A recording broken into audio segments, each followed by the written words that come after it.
নিজের ঘরের আপন মানুষে যখন মৃত্যুর ফেরিয়ালা হয়ে ওঠে তখন সবচেয়ে নিরাপদ আশ্রয় বাড়িটায় পরিণত হয় রক্তাক্ত অপরাধ স্থলে। আগরতলার পশ্চিম ভুবনবন এলাকায় বৃদ্ধা সুলেখাদের খুনের ঘটনায় ঠিক সেই নির্মম সত্য সামনে এসেছে। গয়নার লোভে জন্মদাত্রী মাকে খুন করেছে তারই মেয়ে ও জামাতা। এমন তথ্য সামনে আসতে এলাকায় নেমে এসেছে শোক ও ক্ষোভের ছায়া। প্রতিবেশীরা কেউই ভাবতে পারেনি স্বর্ণালঙ্কারের জন্য এমন নিষ্ঠুর পরিণতি অপেক্ষা করছিল ওই বৃদ্ধার জীবনে। খবর পেয়ে পশ্চিম থানার ওসি এবং রামনগর ফাঁড়ির ওসি ঘটনাস্থলে পৌঁছে সুলেখাদের রক্তাক্ত দেহ উদ্ধার করে। পুলিশের মতে প্রথম নজরে বোঝা যায় এটি একটি সুপরিকল্পিত হত্যাকাণ্ড। বাড়ির ভেতর থেকে একটি মোবাইল ফোন এবং কিছু স্বর্ণালঙ্কার উদ্ধার করা হয়। কান ছিঁড়ে গয়না খুলে নেওয়ার চিহ্নও মেলে, যা তদন্তকারীদের সন্দেহ আরও ঘনীভূত করে। ফরেনসিক টিম ডেকে ঘটনাস্থল থেকে প্রয়োজনীয় নমুনা সংগ্রহ করা হয় এবং দেহ ময়নাতদন্তের জন্য পাঠানো হয়। তদন্ত শুরু থেকেই পরিবারের সদস্যদের উপর নজর রাখে পুলিশ।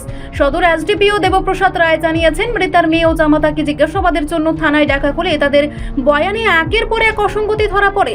পুলিশি জেরার মুখে অবশেষে তারা দুজনেই ভেঙে পড়ে এবং হত্যাকাণ্ডে জড়িত থাকার কথা স্বীকার করে। গত 21 তারিখে পশ্চিম থানায় একটি খবর আসে যে একজন মহিলা রক্তাক্ত অবস্থায় আহত অবস্থায় ওনাকে জিবি হসপিটালে নেওয়া হয়েছে এবং ওনার অবস্থা আশঙ্কাজনক।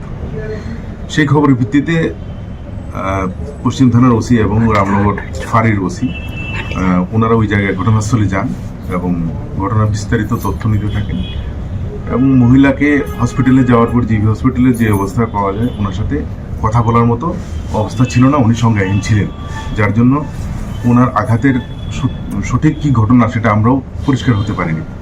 তো যখন ঘটনাস্থল পরিদর্শন করা হয় তখন পরিদর্শন করে ঘরের মেঝেতে কিছু রক্ত পাওয়া যায় এবং মেঝেতে এবং উপরে একটা পাশে একটা বিছানা ছিল, সেখানে বিছানার মধ্যে একটা বালিশ, ওটাতেও কিছু রক্ত ছিল। তো ফরেন্সিক যে টিম আছে আমাদের, সঙ্গে সঙ্গে টিমকে খবর দেওয়া হলো, আমিও ছিলাম স্পটে। তো আমরা সব কিছু মিলিয়ে যতটুকু দেখলাম যে মানে টোটাল বিষয়টা একটু সন্দেহজনক আমাদের কাছে মনে হতে লাগে। পরবর্তী সময়ে ওনার মেয়ে বুলটি দেব ওর সাথে কথা বলার পর ওর যা বক্তব্য তাতে যে অজ্ঞাত পরিচয়। প্রাথমিকভাবে ধারণা করা হচ্ছে স্বর্ণালঙ্কার বিক্রি করে আর্থিক লাভের উদ্দেশ্যে এই পরিকল্পিত খুন। পরে ঘটনা কি যেন চুরি বা ডাকাতির আকার দেওয়ার চেষ্টা করা হয়েছিল।